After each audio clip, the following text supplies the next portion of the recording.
YNW Melly was just seen shouting at his lawyers when he appeared in court the last time. Today's hearing marks the first time YNW Melly publicly went against his legal team's advice in open court.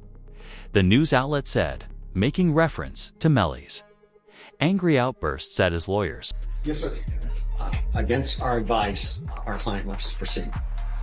You objected to their request. We need to determine if it's automatic stay. Based upon what our client has instructed us, yes, sir. Melly's team affiliation is being contested as proof.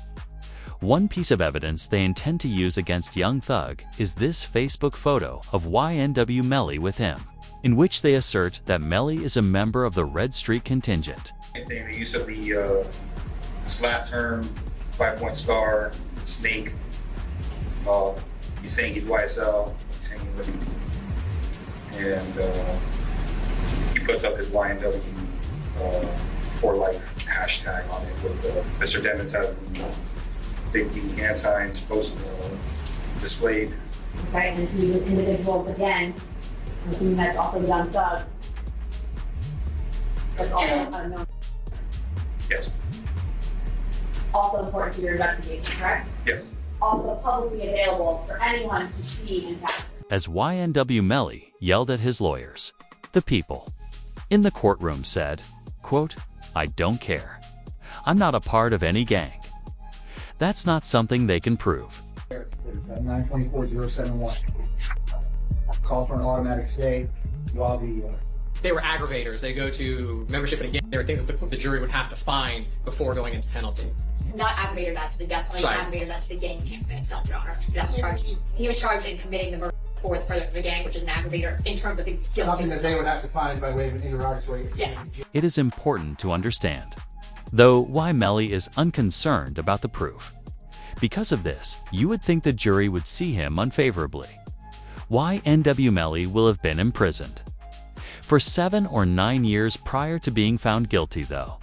If Melly's lawyers are successful in getting that evidence omitted, the accompanying paperwork will also cause the trial to begin in 2027. Finding this basically under the most compelling slip. Mr. Demons, as I sit here today, has been in custody for 2,339 days. Besides Mr. Demons' cases, which I've removed, this division currently has 38 other cases, special set for trial. 22 of those are murder cases. Numerous of those are death cases. And right now, this division has trial special set in December of 2026. It is important to understand, though, why Melly is unconcerned about the proof. Because of this, you would think the jury would see him unfavorably. YNW Melly will have been imprisoned for 7 or 9 years prior to being found guilty, though if Melly's lawyers are successful in getting that evidence omitted, the accompanying paperwork will also cause the trial to begin in 2027. Finally, Judge, just so, again, the record's clear, given Judge Murphy's order, and there would be an intent to comply with it, what the court is compelling the state to do is to go forward with evidence that has been suppressed. In other words, we would not be able to use that evidence. You can't. Right. It's suppressed. That's exactly correct. As of now, the attorneys could go to the appellant court and request that they issue a stay or place a hold on the trial, and that seems to be the only way that this trial does not move forward on the scheduled date. So if that doesn't happen, Melly trial number 2 will begin in about 2 months. YNW Melly's mother would eventually share a ruling on Instagram Live after the court day as a result of this, when the trial actually begins. What happened today is the judge has said we are not delaying trial. We will be going to trial September 10th, even though there's things that's up with the 4th DCA that has been ruled to be suppressed and not able to be used in the upcoming trial. The judge is just upholding those orders. So therefore, all of the, basically what was up on appeal was all of that stuff, what they were using as an enhancer in order to get the death penalty qualified. The judge ordered all of that to be suppressed. So moving forward onto the new trial, the state will not be able to bring in that evidence. The session ended with YNW Melly's lawyers asking for a bond release till the trial in September. Sadly, though, the news item included Wells' response to not being granted a bond in his double M case. He had been incarcerated for 2,320 days and was regrettably not found guilty. Nevertheless, YNW Melly won that trial in a big way, which could result in his release in the following weeks. And let me say this, an FBI agent provided testimony. This specific FBI agent specializes in the study of cell phone data. Melly's lawyers are reportedly questioning an FBI agent who examined Melly's phone at the time of the event. Based on the information, you can't really tell the court precisely which locations these phones are following, can you? No, and one of the limitations of cellular analysis is that you can only say a general area where the device would be at a given time. All right. So even with the general analysis, all of the steps that we've gone through for about 4 or 5 hours, at the end of the day, you can never give an exact location. True. And could you tell if somebody was walking around a car with the phone? Would you be able to tell that? No. So it'd be your testimony that this phone, 9807, could be from here to here, correct? Yes. But what's truly fascinating is the next topic of discourse. A DNA specialist then gave testimony. His job is to examine the DNA analysis of the things found inside the Jeep the YW boys were driving in and those collected from the crime site. This was the biggest victory Melly had won throughout the entire lawsuit. A DNA expert has verified, the report states, that YNW Melly's DNA was not among the items recovered from the crime site that are linked to the actual crime. Going to item number 22, the swab from the Gucci sandals. We're able to compare the profile from Mr. Demons as opposed to the profile developed from those sandals. I did, and he was excluded. The stain on the front of the t-shirt, item number 23, we're able to compare Mr. Demons' profile to that. I did a comparison, and he was again excluded. What about item number 24, the cutting of the stain of the rear of the t-shirt? After comparisons were done, he was excluded. Okay, then on item number 25, the swab of stain from the Air Jordans. Again, an exclusion. Going on to item number 26, the swab from the yellow jacket. An exclusion as well. And in terms of the item number 27 and 28, the swabs at the Gatorade bottles. What were the results on that? Those were both exclusions. Melly's DNA was found on the door handle, though since we saw him get into the vehicle, the feds are particularly interested in rapper Frito Bang's involvement, which is raised when YNW Melly is seen getting into the car and his DNA is discovered.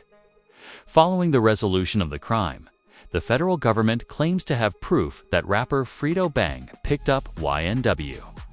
Melly is seen jumping into a bush and being picked up by an unidentified individual, as was the case at the time on and Chris Thomas.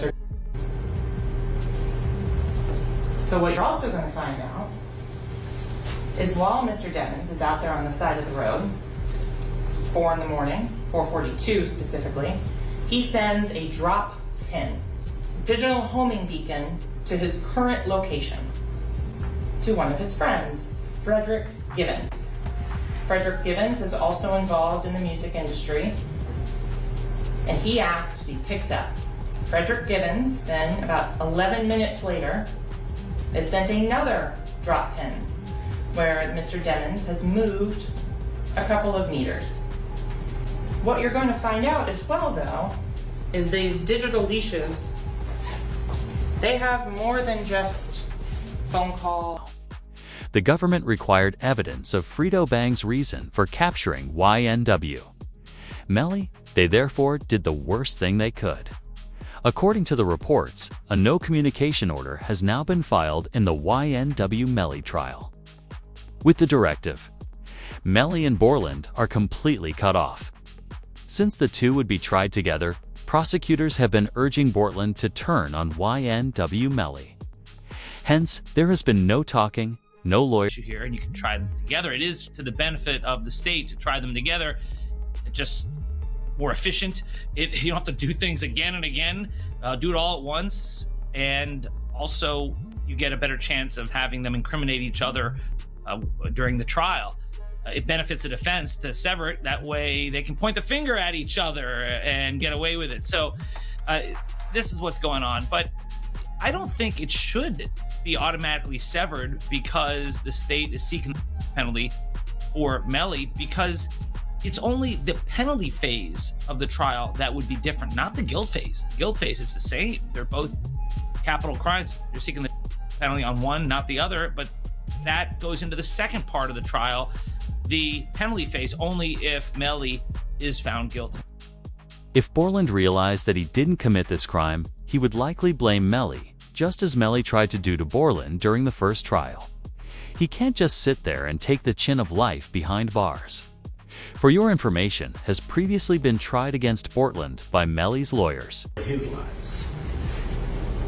Cortland Henry shows up at Memorial Hospital, Miramar.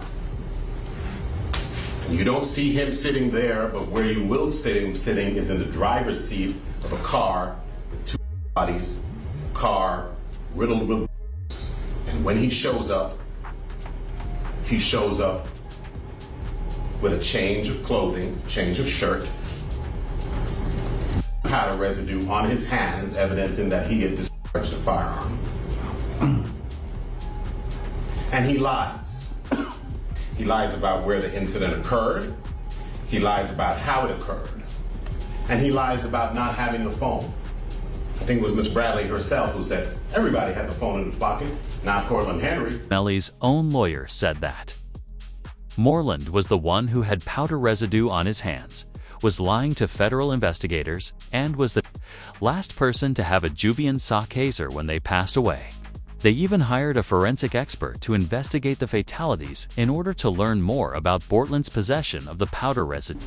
So the right hand of Cortland Henry contained 0 particles characteristic of powder residue and two component particles.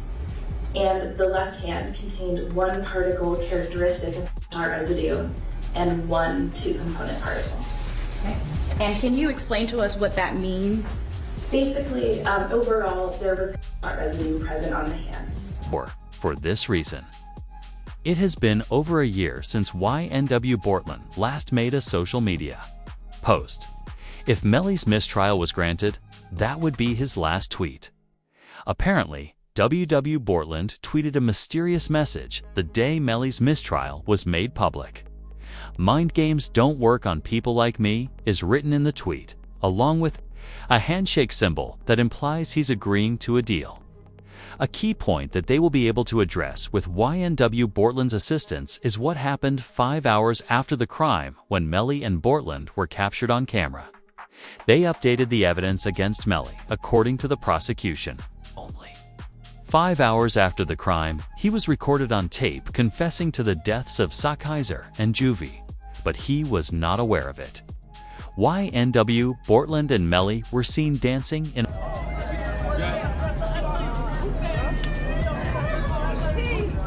Melly still turned regardless of what happened this early morning.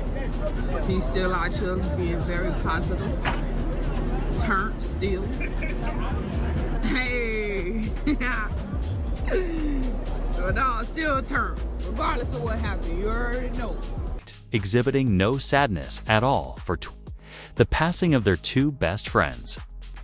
30 minutes before the incident, however, he was filmed again without his knowledge.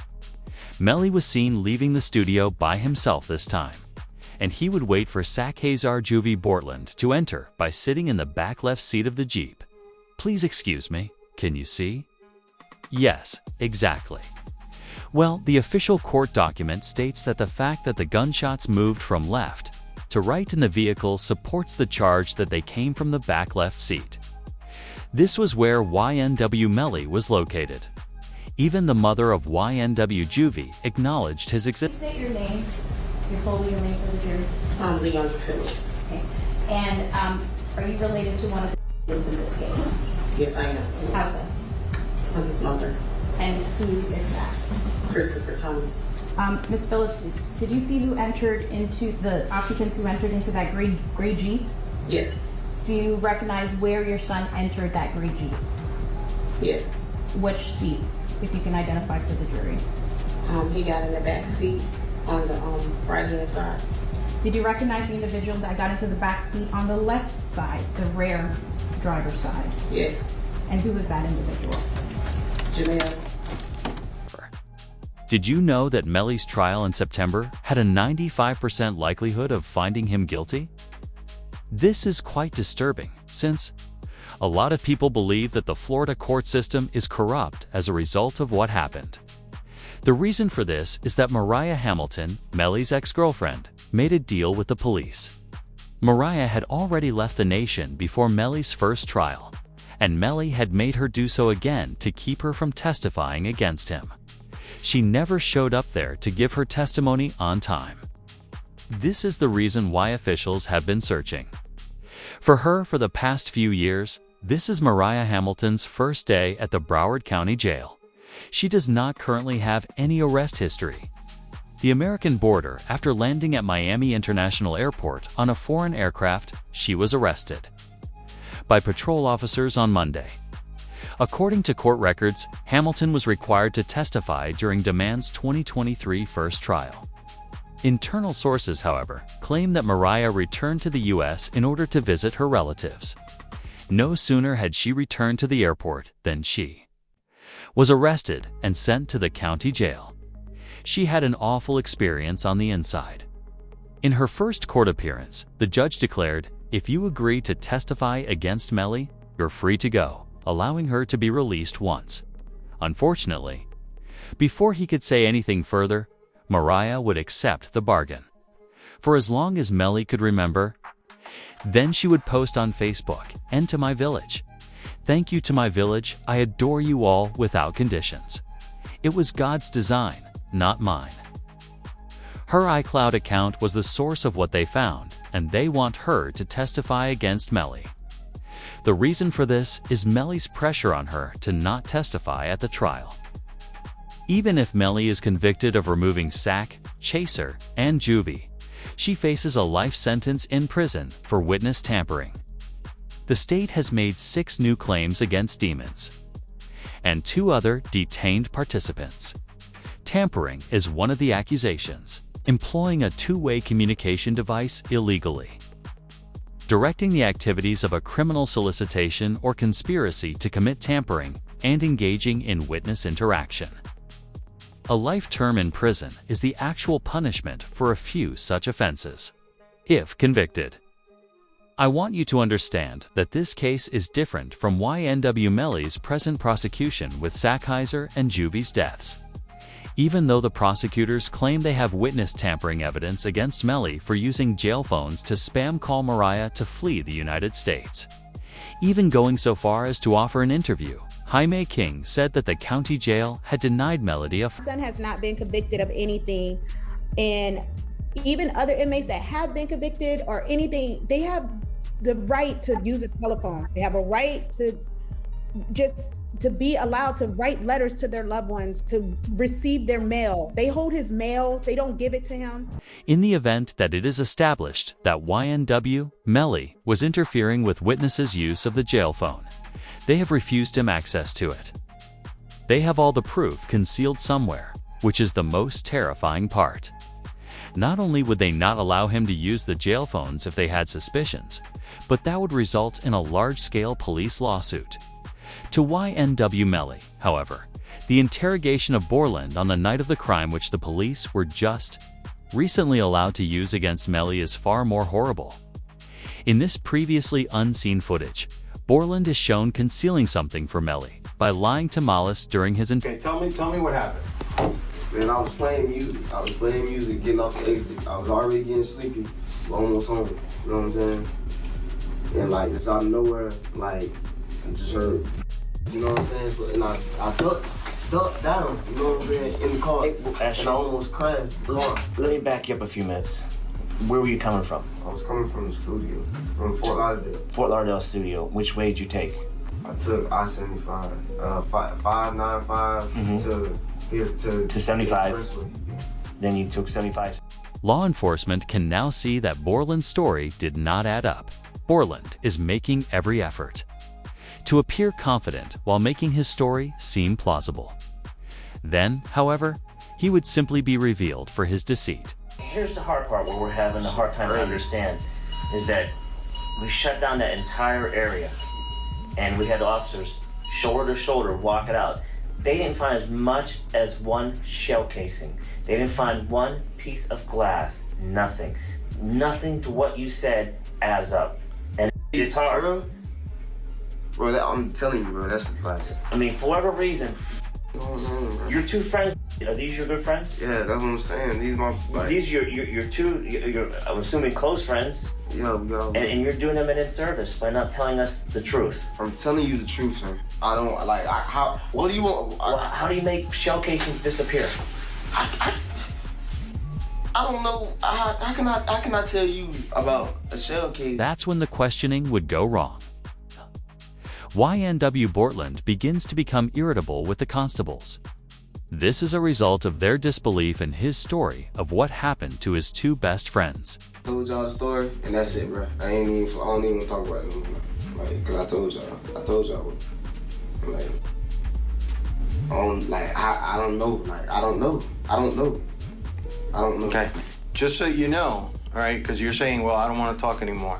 There's going to be a lot more questions. There's, and we're not trying to piss you off. The thing is, we don't know your friends. Yeah. So the reason we have to ask all these questions, because the more we know about your friends, your lifestyle, your friend's lifestyle, your friends, his friends, and the circumstances surrounding today, the more, the easier it's going to be for us to try and solve this. They would write. When the criminal hits this point of the interrogation, where they're refusing to talk and not even wanting to discuss further, it is then the officer's job to reset the playing field, as the goal is to continue asking questions, hoping either the criminal will mix up his story and share different details or accidentally say too much. To level the playing field, the officer would ask for further details regarding the actions that were allegedly committed during the drive-by. How did you drive, Mortland? Did he encounter anything as well? And I'm driving, ducking for my life, trying to make sure I don't get hit. And you telling me, you telling me about shit. I don't know. You know what I'm saying? I'm trying to make sure I don't get hit. I'm driving. I'm trying to make sure I don't get hit. You know what I'm saying? What I'm gonna be worried about? You know what I'm saying? I know it's not for you to worry about. Shit crazy, bro. But if you tell me it happened there's got to be some evidence there. There's going to be broken glass, just like there's broken glass over here when you guys open the doors and stuff like that. Okay, there's going to be broken glass over there when the windows got out. There's going to be casings from the people at your car. Okay, there's going to be evidence over there. Okay, right now there's nothing. I kind of think I know what happened because I got information. Just if you know who did this, would you tell me? Would be the officer's question, as though the time given for questioning them was coming to an end. By just telling me the truth, even if it's something that I don't want to hear, but I respect the truth rather than BS, okay? And it's a simple question. If you knew who did this, okay? You may or may not know. If you knew who did this, would you tell me? It's either a yes or no question. Answer. Honestly. Yeah, honestly. The truth. You wouldn't? Because I wouldn't want to be a part of it. I wouldn't want to. Bortland's voice does not give a clear affirmative or no answer. This is due to the fact that he shook his head no. It would be obvious to Bortland that the offender was YNW Melly. Therefore, if he had refused the officer's request, his voice would have cracked or come out at a different volume than what he had been using for the rest of the interview, indicating that he was lying. It would therefore be evident to the police that Bortland knows far more than he is disclosing. What do you think, though? Do you like Melly? Please comment below with your thoughts on what you believe happened to Juvie and Sack Chaser, and like the video.